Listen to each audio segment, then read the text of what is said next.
ఇలా చేయాలనుకుంటున్నారు? ఎందుకు కొట్టాలనుకుంటున్నారు? అతను అంటుండు కార్పొరేట్ వాళ్ళకు అమ్ముడు పోయి 30,000 crores ఆప్షన్ వేసిర్రు ల్యాండ్. ఆ దాన్ని కార్పొరేట్కి అమ్మి ఐటీ డెవలప్మెంట్ చేస్తామన్నారు. కానీ అది ఇప్పుడు చేస్తుందేడా? అక్కడ చాలా జింకలు, చాలా బర్డ్ స్పీషీస్ అయితే మోర్ దెన్ 200+ బర్డ్ స్పీషీస్, డీస్ చాలా ఉన్నాయి, డిఫరెంట్ స్నేక్స్, చాలా పందులు, అన్ని డిఫరెంట్ టైప్ ఆఫ్ యానిమల్స్ ఇక్కడ బతుకుతాయి. మొత్తం చెట్టు ఫారెస్ట్ ఏరియా, రిజర్వ్ ఫారెస్ట్ లెక్క ఆ ఏరియాని కట్ చేసి 30,000 crores కోసము అమ్మేస్తుండు. అసలు హెచ్యూ మీద అసలు భూములు రిజిస్టర్ లేవని రేవంత్ రెడ్డి గారు అంటున్నారు. దాని గురించి ఏమైనా చెప్తారా? భూములు రిజిస్టర్ అంటే కట్టినప్పుడు ల్యాండ్ యూనివర్సిటీకి అని ఇచ్చారు, పట్టా భూమి లేదంట. కానీ ల్యాండ్ మనకు అప్పుడు ఇష్యూ చేసింది యూనివర్సిటీ పేరు మీద ఇష్యూ చేసిరు. తర్వాత చంద్రబాబు నాయుడు గవర్నమెంట్ ఉన్నప్పుడు స్టేడియం కడతాము, మీ ల్యాండ్ అక్కడ కొంచెం మాకు ఇవ్వండి, దాని బదులుగా మేము గోపన్పల్లి దిక్కు ఇస్తామన్నారు.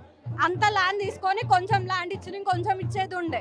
తర్వాత ఇంకొకరు మళ్ళీ వేరే దానికి ల్యాండ్ అడుగుతూ ఆ డెవలప్మెంట్ ఈ డెవలప్మెంట్ చేస్తారు. కానీ ఇప్పుడు తీసుకునే ల్యాండ్ దగ్గర మాత్రం చాలా యానిమల్స్, అవి నిన్న బుల్డోజర్స్ తెచ్చి సడన్గా కట్ చేస్తే ఆ సౌండ్స్ వింటే మీరే ఏడుస్తారు.